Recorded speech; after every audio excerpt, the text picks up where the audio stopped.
Lagi, jadi musibah jebolnya Situ Gintung tidak hanya memakan banyak korban. Di pemirsa tanggul Situ Gintung Cirende Ciputat jebol dini hari tadi.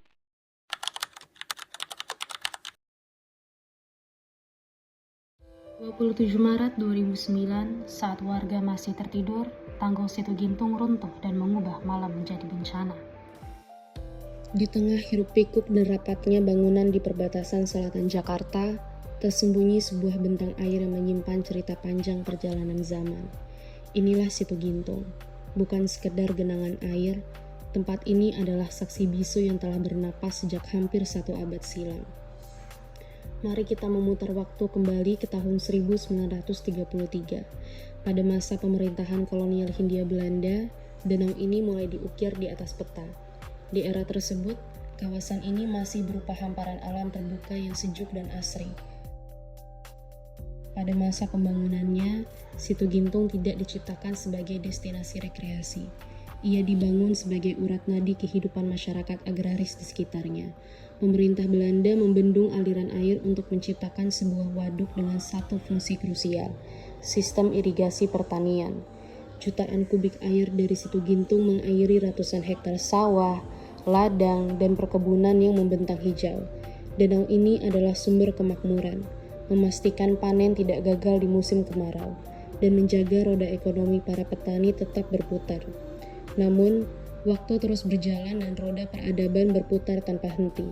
Memasuki akhir abad ke-20 hingga hari ini, wajah kawasan perlahan berubah drastis. Gelombang urbanisasi tak bisa dibendung. Lahan pertanian yang dulunya luas berangsur-angsur menyusut. Suara gemercik air di parit-parit sawah tergantikan oleh deru kendaraan. Hamparan hijau itu menghilang, tertutup oleh fondasi beton, jalan beraspal, dan atap-atap rumah yang saling berhimpitan. Kawasan yang dulu sepi ini berubah menjadi permukiman padat penduduk yang merayap hingga ke bibir danau. Situ Gintung yang dulunya dikelilingi oleh padi yang merunduk, kini terkepung oleh denyut nadi kehidupan urban. Ia berdiri diam, meresap air, dan menjadi jejak masa lalu. Sebuah monumen alam yang mengingatkan kita tentang bagaimana lingkungan dan peradaban manusia terus berubah dan berdampingan.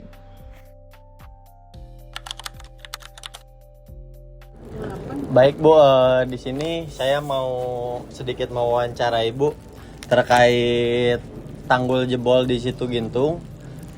Sebelumnya Ibu saat momen itu ada di sini nggak Bu? Saya tinggalnya di atasnya tuh malah. Oh di atasnya tuh, berarti terkena dampak dari jebolnya situ itu? Iya, terkena saya kan miara keramba juga ikan, hanyut. Kerugian saya gitu. Iya. Terus berarti banyak hasil-hasil dari keramba itu yang ikut terbawa arus kali ya Bu? Iya betul. Itu kira-kira efek dari apa sih Bu? Efeknya dari airnya udah melampaui batas, sudah gitu nggak ada pengontrolan. Oh, udah umurnya juga ya. Terus ditambah lagi mungkin kurangnya peka masyarakat terkait buang sampah kali ya Bu? Iya betul. Itu juga masuk dalam itu. Apakah kondisi Situ Gintung menurut Ibu sekarang lebih baik secara sosial, lingkungan, dan ekonomi? Udah ada peningkatan Bu? Udah ada peningkatan sih, cuman sampahnya aja masih banyak. Berarti, yang pada buang di kali-kali kan larinya ke sini semua, jadi keruh lah. Berarti paling keluhannya sekarang sisa sampah-sampah yang masih berserakan ya Bu ya? Iya. Oh kayak gitu. Kira-kira kalau dari Ibu jika misalkan bisa menyampaikan suatu pesan, siapa tahu bisa tersampaikan kepada pemerintah gitu Bu, atau warga-warga sekitar yang lebih peka, apa yang sekiranya mau Ibu sampaikan Bu? Untuk saya pribadi dan lingkungan sini tuh otomatis yang nomor satu itu sampah harus dijaga, membuangnya itu jangan sembarangan, jadi larinya kan ke air, ke danau kan, ikan juga jadi susah, pada mati gitu kan. Ekosistemnya jadi hancur. Iya, hancur. Semoga kedepannya lebih baik lagi. Amin, amin, amin. Baik Ibu, terima kasih atas kesempatannya Ibu. Sehat-sehat Ibu. Assalamualaikum. Suasana malam itu seharusnya menjadi waktu istirahat yang tenang bagi warga Cirende, Tangerang Selatan. Namun, takdir berkata lain. Sejarah mencatat sebuah tragedi kelam yang meninggalkan luka mendalam. Inilah kronologi malam nahas saat Situ Gintung tak lagi mampu menahan amarah alam. Kamis malam tanggal 26 Maret 2009, langit di atas Jakarta dan sekitarnya seolah menumpahkan seluruh air matanya. Hujan deras turun tanpa henti, mengguyur tanpa kenal ampun sejak sore hari hingga larut malam. Suara rintik air yang menderu di atap rumah menutupi ancaman yang perlahan merayap. Warga yang kelelahan setelah beraktivitas seharian perlahan terlelap di rumah masing-masing, berlindung dari hawa dingin yang menusuk tulang. Mereka sama sekali tidak menyadari, di balik kegelapan malam, sebuah bahaya besar sedang mengintai dari arah Danau Situ Gintung. Akibat hujan yang tak kunjung reda, debit air di danau seluas 21 hektar itu terus bertambah secara drastis. Bendungan tanah yang telah berdiri tegak sejak zaman kolonial Belanda ini mendapat tekanan hidrologis yang luar biasa. Kapasitas maksimal danau mulai terlampaui. Perlahan tapi pasti, air mulai meluap, merembes, dan melewati bibir tanggul. Limpahan air yang tak terbendung ini dengan cepat mulai menggerus struktur tanah bendungan dari atas. Alam sebenarnya telah memberikan tanda-tanda, namun di tengah malam yang pekat dan suara hujan yang mendera, tanda itu tertelan oleh kesunyian malam. Waktu terus merangkak menuju dini hari. Ketegangan di dalam struktur bendungan mencapai titik puncaknya. Sekitar pukul 2 pagi waktu Indonesia Barat, struktur tanah yang telah jenuh dan terus tergerus itu akhirnya menyerah. Tanggul Situ Gintung jebol. Sebuah robekan pada tanggul dengan cepat membesar. Dipaksa terbuka oleh tekanan jutaan meter kubik air yang memberontak ingin keluar. Suara gemuruh yang mengerikan memecah keheningan dini hari, terdengar seperti raungan raksasa yang terbangun dari tidurnya. Pada detik inilah malapetaka yang sesungguhnya dimulai. Jutaan meter kubik air bah yang bercampur dengan lumpur pekat, bebatuan, dan puing-puing melesat ke dataran yang lebih rendah bagaikan tsunami kecil di tengah kota. Gelombang raksasa setinggi lebih dari 4 meter ini menerjang apa saja yang ada di depannya tanpa ampun. Permukiman warga di Kampung Poncol yang berada tepat di bawah bendungan langsung tersapu bersih dalam sekejap mata. Warga yang tengah tertidur pulas tak memiliki waktu untuk menyelamatkan diri. Jeritan panik, tangisan ketakutan, dan suara bangunan yang hancur lebur seketika ditelan oleh derasnya air bah. Rumah-rumah beton hancur seperti mainan kertas, kendaraan terseret arus dengan mudahnya, dan pepohonan besar tumbang bergelimpangan. Pagi harinya, ketika matahari perlahan terbit, pemandangan yang tersisa hanyalah lautan lumpur coklat dan kehancuran total. Tragedi Situ Gintung bukan sekedar bencana alam biasa. Mengingat kembali kronologi malam itu adalah cara kita menundukkan kepala, mendoakan para korban yang telah berpulang, sekaligus menjadi pengingat keras bagi kita semua tentang betapa kecilnya manusia di hadapan kekuatan alam. Jumat dini hari 27 Maret 2009, warga di sekitar Situ Gintung, Tangerang Selatan tengah terlelap dalam guguran hujan deras yang tak kunjung reda. Ketenangan malam itu tiba-tiba pecah. Sebuah suara gemuruh terdengar bak raungan dari kegelapan. Dalam hitungan detik, lebih dari 2 juta meter kubik air bah menerjang bagai dinding raksasa, menyapu ratusan rumah dan merenggut lebih dari 100 jiwa. Tragedi Situ Gintung tercatat sebagai salah satu bencana infrastruktur paling kelam di Indonesia modern. Namun, di balik air mata dan puing-puing kehancuran, satu pertanyaan besar membayangi. Apakah ini sekedar bencana alam atau ada rentetan kelalaian yang memicu bom waktu ini? Investigasi pun dimulai. Fokus pertama tim investigasi menyoroti perubahan wajah lingkungan dari udara. Saat dibangun oleh pemerintah kolonial Belanda pada tahun 1933, Situ Gintung dirancang di tengah area yang sepi. Namun, seiring berjalannya dekade, urbanisasi masif di sekitar situ mengubah segalanya. Hutan dan area resapan air berganti wujud menjadi beton, aspal, permukiman padat, hingga bangunan komersial yang merangsek tepat ke bibir danau. Alih fungsi lahan yang tak terkendali ini membuat air larian saat hujan deras langsung masuk ke danau tanpa terserap tanah. Situ Gintung yang dulunya bisa bernapas, kini harus menahan debit air yang jauh melampaui perhitungan aslinya. Tekanan air yang ekstrim dari urbanisasi ini menghantam dinding bendungan yang menyembunyikan masalah serius. Temuan investigasi mengungkap fakta bahwa struktur bendungan sudah sangat melemah. Situ Gintung adalah bendungan urukan tanah. Selama lebih dari 70 tahun berdiri, erosi internal telah terjadi. Akar-akar pohon besar yang dibiarkan tumbuh liar di badan tanggul memperlemah ikatan tanah, menciptakan rongga-rongga dan retakan mikro.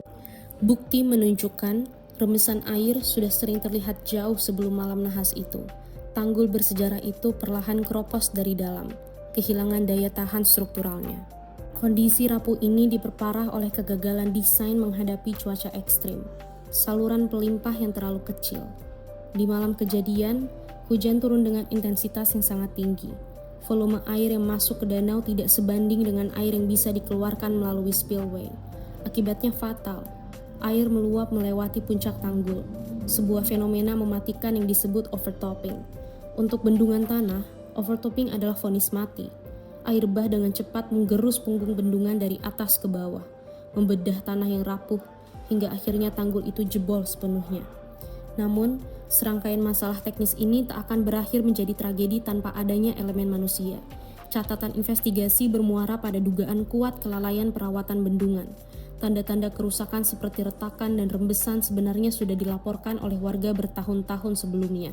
Sayangnya, perbaikan yang dilakukan dinilai hanya bersifat tambal sulam di permukaan, tanpa menyentuh perbaikan struktur utama.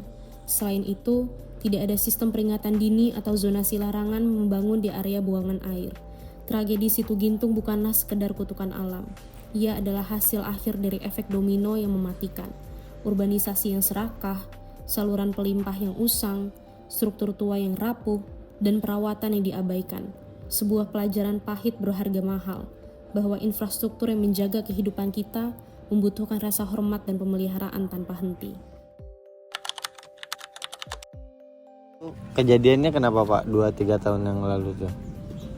Bapak saya kejatuhan ranting di Innalillahi wa inna ilaihi raji'un. Daerah-daerah Situ Gintung ini ya Pak?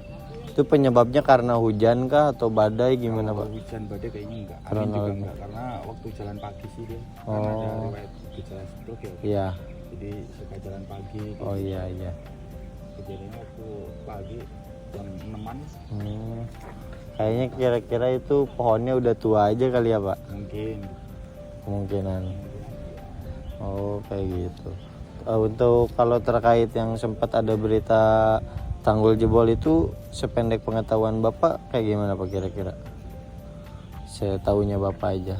Kalau tanggul jebol cuman denger aja. Iya dengar. Cuman sempet ngelihatnya cuman udah selesai, udah jebolnya. Mungkin kalau sekarang alhamdulillah jauh dari berita seperti itu kali ya Pak ya. Kalau ada kesempatan buat menyampaikan pesan gitu Pak, apa yang Bapak harapkan untuk era ini? Oh.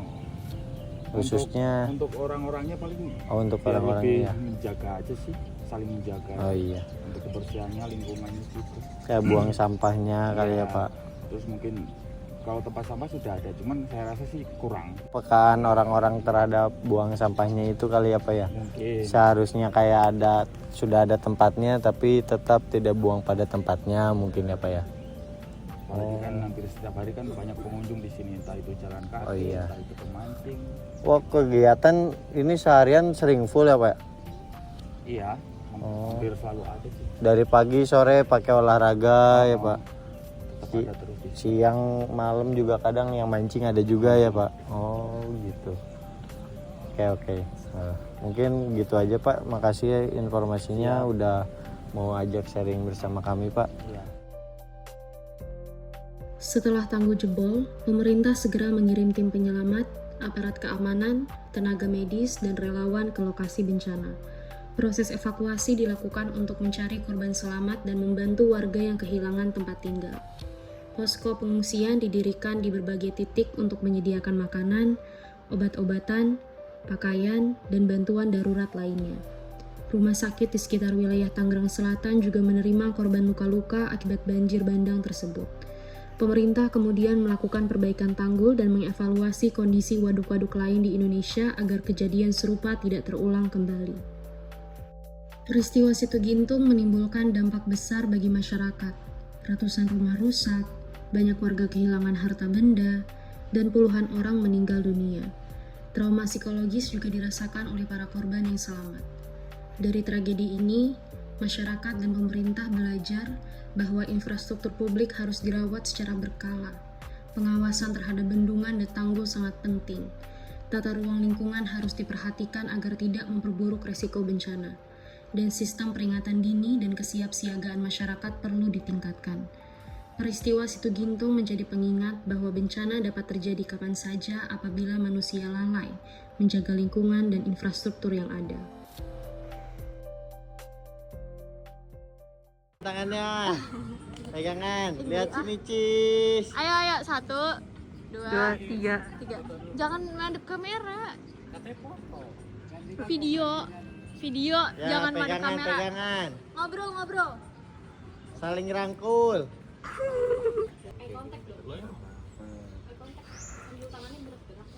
Ya, gimana? Jadi gitu tuh kayak ibu-ibu itu lagi olahraga dari Situ Gintung. Nengok bawah. Nengok kanan.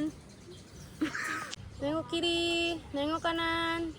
Jadi gitu Berapa Fit. taruh cut lu? Naon gitu.